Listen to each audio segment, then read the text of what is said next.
Consider the case of the fiddler of Ballykilcanis, an industrious and talented man who found it hard to provide for his family, for times were hard. So one day, he decided to journey to a nearby market town in the hope that his fortunes would improve. And it was there that he was approached by an old man who addressed him in an unexpectedly familiar manner. "And now, how goes it with you and your kinfolk back in your village of Ballykilcanis?" "Poorly. Quite poorly indeed. And I'm not surprised, for didn't your people fail to treat the fairy folk with a proper respect? And didn't the fairy folk leave Ballykilcanis? And didn't they take the luck of the village with them? But be ye of cheerful heart, for my people are in need of a good fiddler. And if you'll but come along with me, you'll be well rewarded for your service. I am yours to command." And with that, the fiddler put his fiddle into his bag and followed the old man off towards the river on the outskirts of town. A river which was spanned by what surely must be the most dangerously decrepit wooden bridge that ever straddled a mighty river. Well, over the bridge they ran, and off into the night, through acres of untilled fields. The old man running ahead of him, shouting, "Hurry!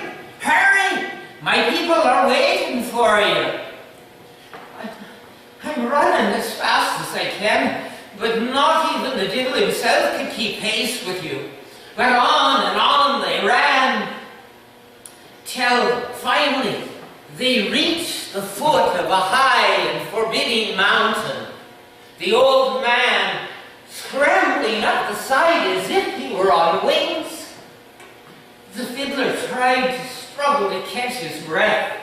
Then something lifted him high into the air and deposited him on a ledge halfway up the mountainside.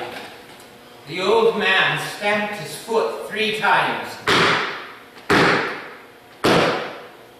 A stone door appeared in the mountainside, engulfing the fiddler in bright and dazzling colored lights. "May the saints preserve me." He followed the old man over the threshold. The door closed. He entered a magnificent hall whose high dome ceiling and walls were covered with thousands upon thousands of emeralds and sapphires and diamonds. And there were tables heavily laden with salmon, pheasant, lamb, boar, and beef, and wine in crystal goblets as delicate as moonlight. "Eat, drink, whatever you wish, you have merely to ask." And the fiddler did eat and drink, while scores of elegant ladies and gentlemen appeared and glided silently about the hall. "Well, fiddler, have you eaten and drunk your fill?" "Indeed I have." "Well, then maybe you'd be so good as to play us a lively tune."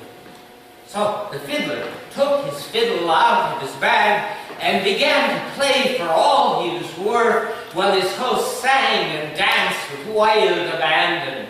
Jigs followed reels, and reels followed jigs, and the hours flew like minutes as the fiddler's tempo became faster and faster, and despite the ferocity of his playing, neither did the fiddler feel in the least bit fatigued, nor did a string on his fiddle, nor hair on his bow snap.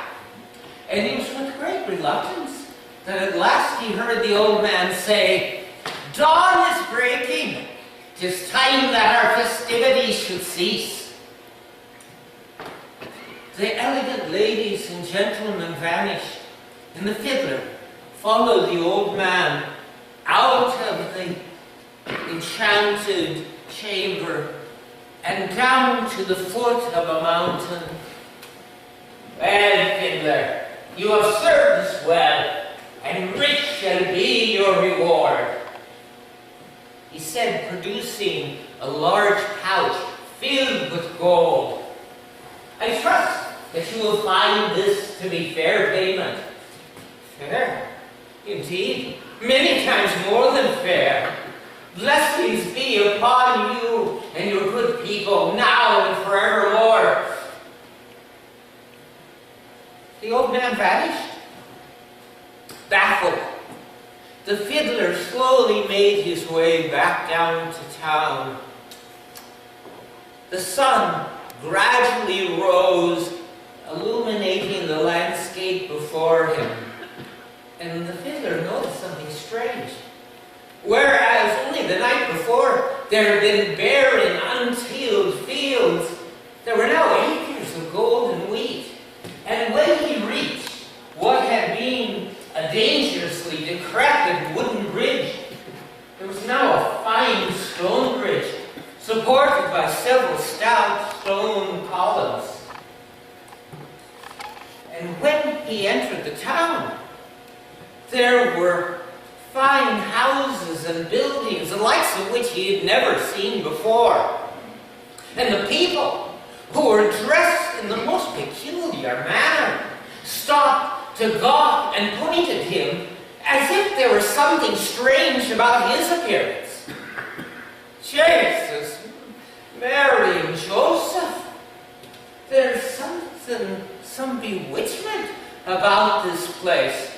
I must return home to my own village. But when he reached Ballycilcanis, he found that it too had changed very much, almost beyond recognition. Gone was the crude cabin in which he had spent all of his days. Gone were the homes of his kinfolk and his friends, all replaced by fine stone cottages with whitewashed plaster.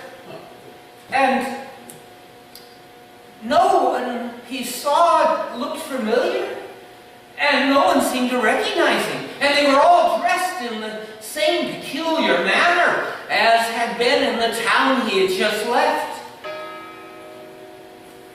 Then he heard the sound of the Angelus bells calling out from his parish church. There's the answer. I must seek out Father O'Reilly. Sure, he'll know how to undo whatever curse is upon me. But when he reached the churchyard, he found that it too had changed almost beyond recognition. As he wandered among the weathered headstones, his eye chanced to fall upon one bearing the name of his own wife. No.